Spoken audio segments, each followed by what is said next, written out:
Hello प्यारे बच्चों, कैसे हैं आप सब। आशा करते हैं आप सब बहुत अच्छे होंगे। आज के इस वीडियो में हम लोग क्लास 12 के हिस्ट्री चैप्टर 2 का महत्वपूर्ण क्वेश्चन आंसर करने वाले हैं। चलिए जल्दी से शुरू करते हैं और केवल आप ध्यान से देखिए, आपको सारा क्वेश्चन याद हो जाएगा। आप अच्छे से देखिए और अच्छे से समझिए, आपको सब याद हो जाएगा और इससे बाहर क्वेश्चन आपके पेपर में आ ही नहीं सकता। चैनल पे नए हैं तो सपोर्ट जरूर कीजिएगा।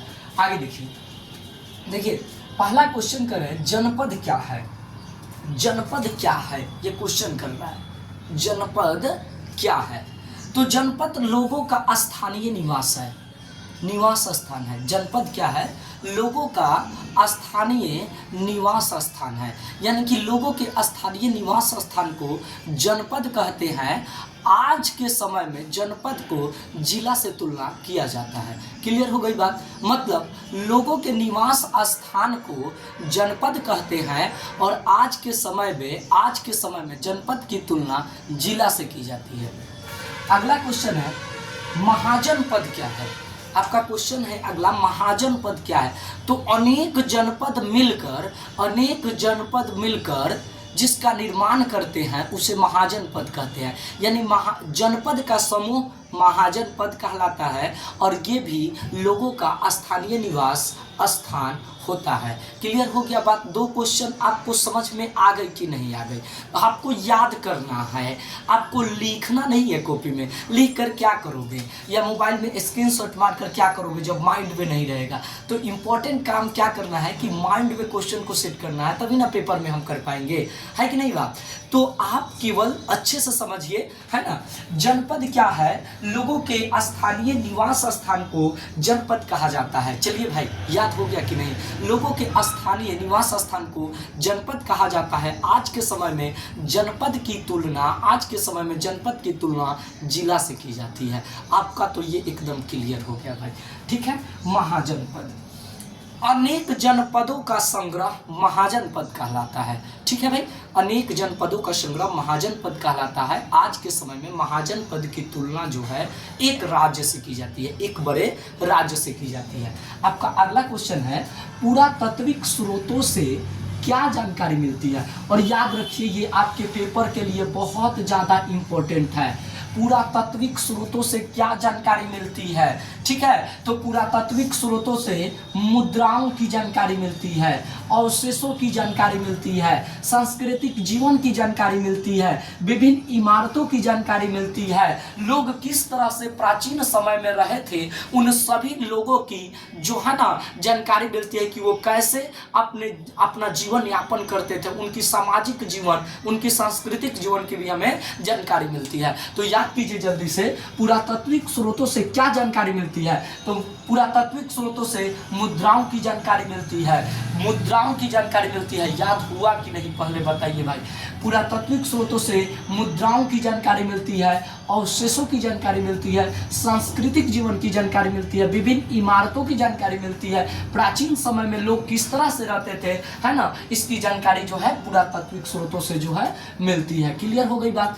मेगास्थनीज कौन था? यूनान का राजदूत था। क्लियर? मेगास्थनीज यूनान का राजदूत था जो चंद्रगुप्त मौर्य के दरबार में आया था। यूनान का राजदूत था जो चंद्रगुप्त मौर्य के दरबार में आया था, ठीक है। तो फिर ये चंद्रगुप्त मौर्य कौन था? चंद्रगुप्त मौर्य वंश का संस्थापक था। चंद्रगुप्त मौर्य वंश का संस्थापक था। देखिए कुछ क्वेश्चन मैं बोलते जाऊंगा, उसे आप लिखते जाइएगा, ठीक है। चंद्रगुप्त मौर्य कौन था? तो मौर्य वंश का संस्थापक था। क्लियर हो गई बात? चंद्रगुप्त मौर्य कौन था? मौर्य वंश का संस्थापक था।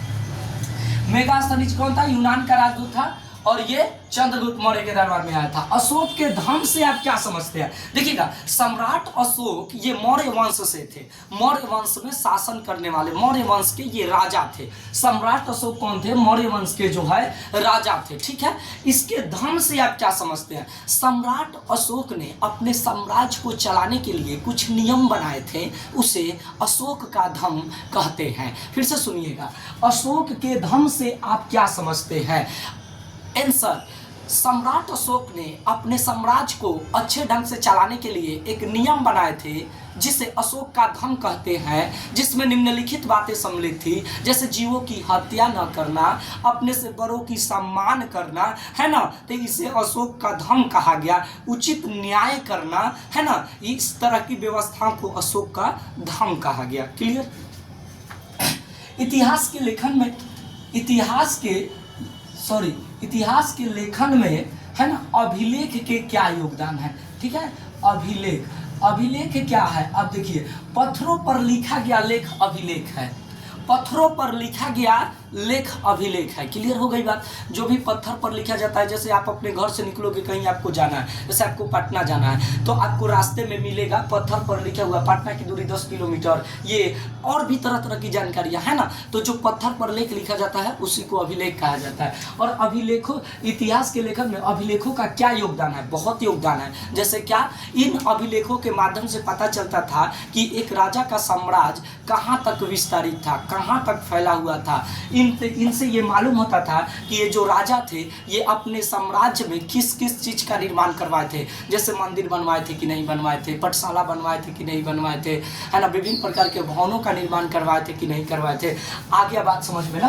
तो इतिहास के लेखन में अभिलेखों का निम्नलिखित योगदान था, है ना, या है कहिएगा। इतिहास के लेखन में अभिलेखों का निम्नलिखित योगदान है। जैसे क्या, है ना, राजा महाराजा की जानकारी, है ना, राजा महाराजा की जानकारी मिलती थी, है ना। इसके साथ साथ कितनी इमारत बनी हुई है, क्या क्या उनके साम्राज्य में है, इन सब चीज़ों की जानकारी जो है इतिहास के लेखन में मतलब अभिलेखों का जो है योगदान है। ठीक है। हर्यक वंश का संस्थापक कौन था, याद रखिएगा, बिंबिसार था। हर्यक वंश का जो संस्थापक था वो कौन था, बिंबिसार था। क्लियर हो गया बात। हर्यक वंश का संस्थापक कौन था, बिंबिसार था। आप लोग को याद रहेगा। चंद्रगुप्त मौर्य कौन था, मगध साम्राज्य का संस्थापक था। क्लियर हो गई बात। अशोक कौन था, मौर्य साम्राज्य का यह राजा था। कलिंग युद्ध का वर्णन करें, एक क्वेश्चन आता है, कलिंग युद्ध का वर्णन करें, है ना, कलिंग युद्ध क्या है इसका वर्णन करें। तो आप याद रखिएगा, कलिंग का युद्ध उड़ीसा राज्य में कलिंग नामक स्थान पर सम्राट अशोक के द्वारा लड़ा गया था, जिसमें अनेक बेगुनाहों की मृत्यु हो गई थी। और उसी समय सम्राट अशोक अपना हथियार त्याग करके बौद्ध धर्म को अपना लिए थे। क्लियर हो गई बात। कलिंग युद्ध को संक्षेप में समझावें, इसका आंसर क्या होगा। तो कलिंग युद्ध उड़ीसा राज्य में कलिंग नामक स्थान पर सम्राट अशोक के द्वारा किया गया था। इस युद्ध में अनेक सैनिकों और बेगुनाहों की मृत्यु हुई थी। और इस तरह से वहाँ पे इस खून को देखकर, लोगों की हत्याओं को देखकर सम्राट अशोक ने कलिंग युद्ध में हथियार को त्याग दिया और बौद्ध धर्म को जो है अपना लिया। क्लियर हो गई बात। चंद्रगुप्त मौर्य कौन था, ठीक है, चंद्रगुप्त मौर्य कौन था। तो चंद्रगुप्त मौर्य वंश का संस्थापक था। चंद्रगुप्त मौर्य कौन था, मौर्य वंश का संस्थापक था, है ना। बुद्ध कौन थे, तो बुद्ध कौन थे जी, तो बौद्ध धर्म के संस्थापक थे। बुद्ध कौन थे, बौद्ध धर्म के संस्थापक थे। महावीर कौन थे, तो महावीर जो थे ये जैन धर्म के 24वें तीर्थकार थे। महावीर जैन धर्म के 24वें तीर्थकार थे। और जैन धर्म के संस्थापक कर्ता कौन थे, तो ऋषभदेव। ठीक है, याद रखिएगा। तो इस तरह से आपके जो भी महत्वपूर्ण क्वेश्चन थे, शॉर्ट टाइप क्वेश्चन, वो आपको इस वीडियो में क्लियर हुआ। और लॉन्ग क्वेश्चन जो पूछा जाता है अगले वीडियो में करेंगे।